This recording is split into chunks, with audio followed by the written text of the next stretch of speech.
Be prepared to wait. Waiting is one of the tests that faith nearly always has to go through.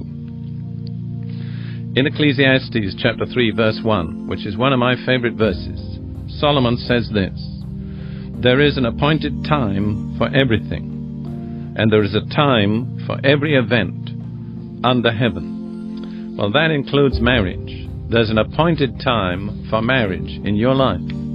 Don't jump the gun. Don't be too eager.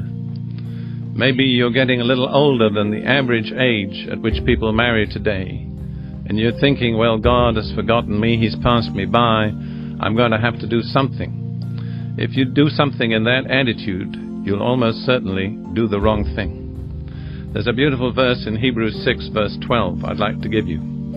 Imitate those who through faith and patience inherit what has been promised.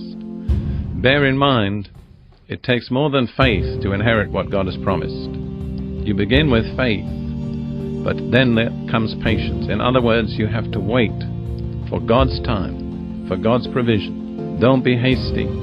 Don't be impatient. God has a time, somewhere on His divine calendar, that the day marked for your marriage. Cultivate patience. Don't be hasty. The fourth piece of counsel, the last one today, be sensitive to the Holy Spirit. Cultivate sensitivity to the Holy Spirit.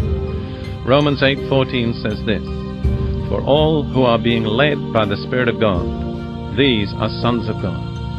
The mark that you're living as a son or a daughter of the living God is this, that you're continually led by the Holy Spirit.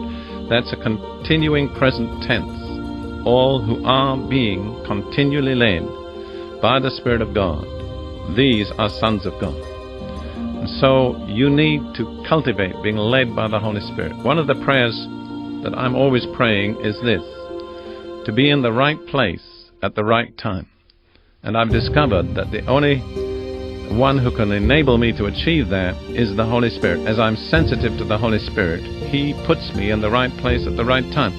See, somewhere down the road, God has an appointment for you with His chosen mate for you. And you don't want to miss that appointment, I'm sure.